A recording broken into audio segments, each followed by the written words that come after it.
How are you guys? Good. How are Hi. you? Good. I love the yellow, I was gonna you say know, we're matching. summertime. The gang's all back together for season 2 of the Umbrella Academy. Ellen, in season 1, we saw your character Vanya had the strongest powers and literally ended with a boom. What can we expect from Vanya in season 2? What we can expect is, at the end of the first season, she releases a lot of energy, as you're referring to. And for her, it's a release of so much repressed anger and trauma and memories. And when we see her in the second season, she's much lighter, happier. She's more comfortable in herself and her body, and able to relate to people in a real way and fall in love for the first time. And so, yeah, Vanya's, the same character who's gone through growth, but in some ways really does feel like a new, different character, which was really fun to play as an actor.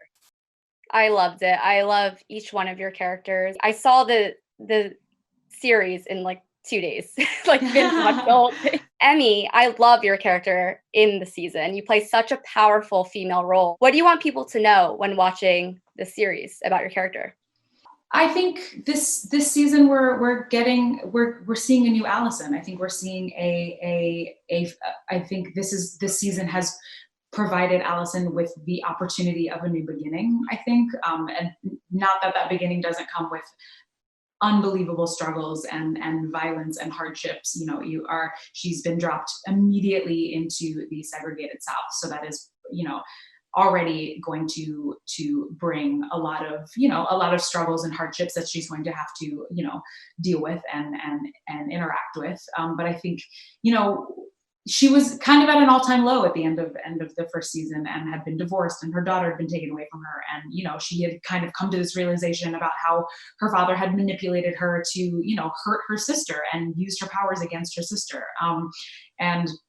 and then also obviously didn't have a voice, didn't have her power. And so this season, I think we're kind of getting a glimpse of this new Allison that I think for the first time she's kind of enjoying who she's becoming, and this new version of herself. And I think that might be on a very genuine level the first time she might be looking in the mirror and liking who she is, and also learning how to find her voice in a new way that has nothing to do with her powers. And she is finding the strength in that, and that just because she is a superhero doesn't mean that that's the only way that she can be powerful.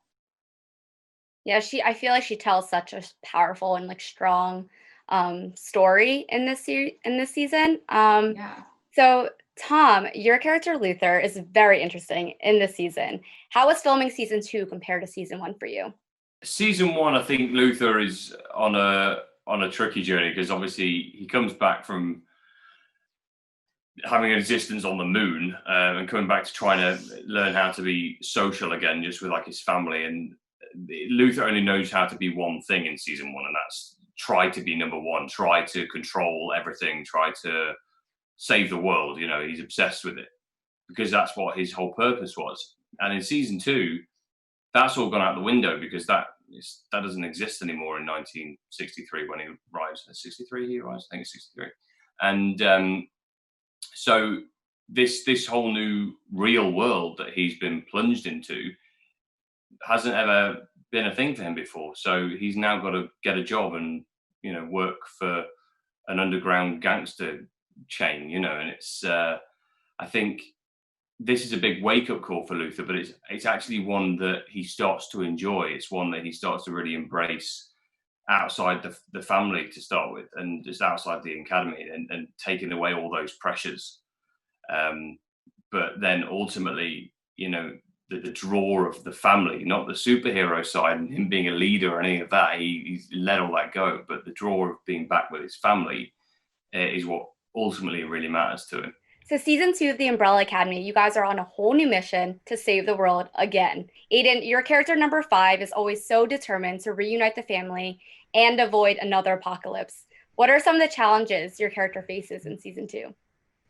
Doing just that. I mean, it's very hard to keep the Hargreaves siblings together. We all are sort of broken, and being together somewhat reminds us of that broken childhood that we're all still recovering from. And Five is just trying to get through to him. And like, guys, the world ends. The world ends. We all die. Everyone we know dies. Everything we love dies.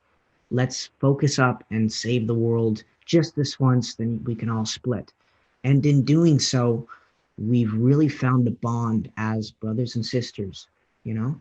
And in season one, it took a while for Five to really open up to his siblings. And in season two, he goes to them for help and he's rejected and he is vulnerable in that space. And, you know, it's hard for him because we're all opening up and becoming more vulnerable as characters and as we spend more time with each other. So it's fun, I think, for each and every actor in this cast. I really love all of your characters, especially yours, David. Diego is such a crazy character, and you all play such unique roles. How was working with Ellen Page and the rest of the cast again? Oh, it was beautiful. You know, especially, you know, coming back for another season, everyone kind of knew what they were getting into and like the style of it. And everyone just brings their A game. So you kind of have to come in and really know your shit. You know, when you come in and do a scene with like Aiden or Ellen or, you know, Emmy, Robert, Tom, and, you know, even Ritsu, Aria, who plays Lila. You know, it was really nice. It was one big cohesive bunch of collaborators.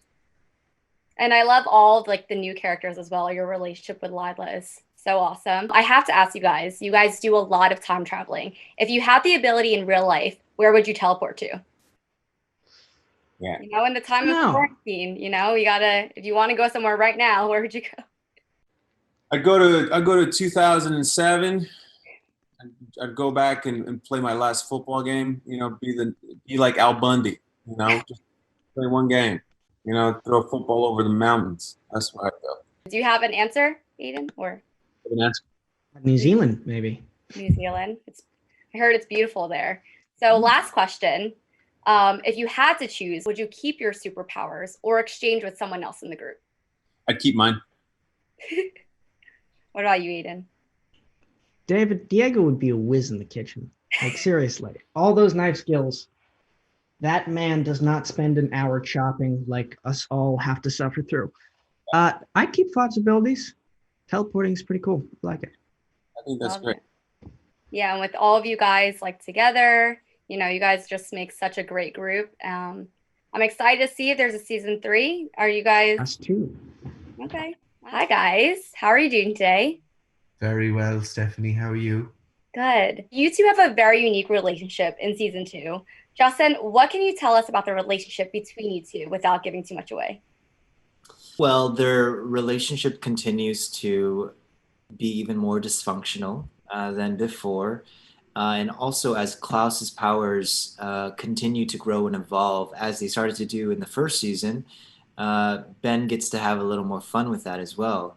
As we saw at the end of the first season, because of Klaus's powers, Ben became more visible, more corporeal, and we fortunately get to see some of that this season as well. So get ready for a lot more fun and a lot more crazy Ben Klaus moments. It was awesome. I love the duo between you two. Robert, Klaus is the leader of a spiritual cult in season 2. How is playing Klaus in season 2 compared to season 1? Yes, Stephanie. The difference. Well, you know, I kind of wanted to slow him down, you know, to reflect the quite lengthy sobriety in terms of being away from the narcoticals and the booze, and also kind of carry the weight of someone who's been at the epicenter of all of this love and worship for 3 years. You know, someone whose ego has gotten so far out of control that they just, you know, it's kind of made them as much miserable as everybody else. So yeah, you know, it's just sort of, that was kind of my process, you know. I was at home talking to myself late at night because I'm nocturnal like you. And then you go on set and you try and show your wares, your abstract work that you think you've done. And then you go, oh God, I haven't done anything. Feels the same as before. But then I was quite pleased, to be honest. I felt like I felt like he did carry that, you know, or maybe it was the coat. I'm not sure, but it all helped. Well, I really loved both of your characters. So if you guys had to choose, would you keep your superpowers or would you exchange with someone else in the group? I'd give it up. I mean, Being as dead. I love tentacles coming out of my body, I think I would give it up. And a slightly more practical one, like Allison's, you know, pretty much get whatever I want by starting some rumors. Yeah. It's a good way to start a rumor, kind of, right? I mean, it's good and bad. What about you, Robert? Yeah, I think actually, you know, because I'm stealing this off of Justin Min from earlier, uh, Vanya's power evolves in the most useful way, because once you can kind of use sound waves to deflect things away from you, you can deflect yourself away from things as well. So suddenly she can kind of fly, you know, by that logic. So similar to the Banshee in X-Men, actually, who in the comic book is an Irish X-Man, Yeah, because awesome. Banshee is an Irish word. It's actually, do you know what ban means woman in Irish, and she in Irish, I don't know what that means, but Banshee means like an old spectre of a ghost with tangly hair that you'd hear screaming outside your bedroom window across the fields late at night. So I have to ask you guys, if you guys had the ability to time travel, where would you travel to or teleport to? Do you know what? Ancient Greece would be nice, because I think I'd love to have lived in a society where togas were perfectly acceptable. It'd be funny, wouldn't it? Like calling a plumber, and then a guy in a toga comes around. And then have a toga party with your Yeah. plumber. Wrong with your something wrong with your water vents there, pal. What do they call them in the ancient Greek houses? I can't remember. But yeah, it'd be funny, like just regular people, like the bus driver wearing a toga and stuff. What about you, Justin? I'd probably go to the 20s. I think that's just a cool decade. A lot of artists. I also really like the fashion in the 20s. I think it's quite chic and classic. So Are you good at the Charleston? Can you do the Charleston? Well, thank you guys so much for your time. I really appreciate it. It's so great seeing you guys. And season 2 is awesome. Like, I'm telling everyone about this series. Hi, Stephanie. Hi, Steve. How are you? Good. Nice to meet you. Nice to meet you. I love the masks there next to you. Your whole setup is so great. Yeah, it's a great set, right? Just to keep me company. It's such a great background. Absolutely love the Umbrella Academy. It's such a fun and compelling series. What can we expect in season 2? Well, you can expect a lot more, learning a lot more about who the family is. Of course, they're still dysfunctional. They're still going to have to work together to stop a terrible doomsday. But we have a lot of obstacles along the way. We'll meet a whole bunch of new bad guys, and we'll have a lot of fun. It was really awesome. I binge watched it in 2 days. I'm not gonna lie. That's great. It was really great. What do you want people to know when watching the series? I want them to sort of, fall in love with the characters again. I mean, it's been over a year since we aired, and it's our people, coming back together again. If the first season's theme was sort of meet the family, this season's theme is get to know the family. And I think you'll get to know a lot more levels of the family, a lot more interesting dynamics. And they make a lot of, new relationships along the way, both with each other and some new characters this year. All the characters are so unique and diverse. How was working with Ellen Page and the rest of the cast again? They're lovely. I mean, Ellen's such a professional, and they're all such professionals, but none of us live in Toronto where we shoot the show. So we all are out there together. So we've become each other's family out there. So, the reason they seem to be so great together on screen is because they really like each other off screen. It's hard to fake that. And we hang out together when we're not working. We go for dinners and brunches together. So they're just a great group of actors who I really think we have a lot of fun shooting the show. And that's why it shows on screen. And it's so much fun to watch, which is, I'm going to tell everyone to watch the series if they haven't already. That's great. You guys cover a lot of important topics, like the character Allison protesting for her rights. Why did you decide to include that in the series? I didn't think we could go to 1963 in the South and not deal with it. I mean, Allison's a woman of color, and that was segregation, civil rights was a huge issue back then. So I wanted to tell, even though the show's a heightened reality show, I wanted to tell a real portrayal of that, what it'd been like for Allison.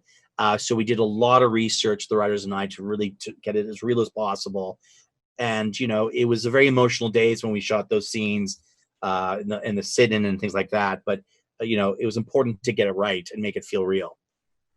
I think it was greatly portrayed. I have to ask, if you were an actor in this and if you had a superpower, like what would it be? I love all their powers so much, but I think if I had to pick one, I think I'd pick 5, because I'm a sort of a science geek and I love time travel. So I'd love to be able to time travel, even if it's just a couple of minutes, and go back and change a conversation or something. I just think it's the coolest power of all of them is the time travel. So that's the one I would pick to be.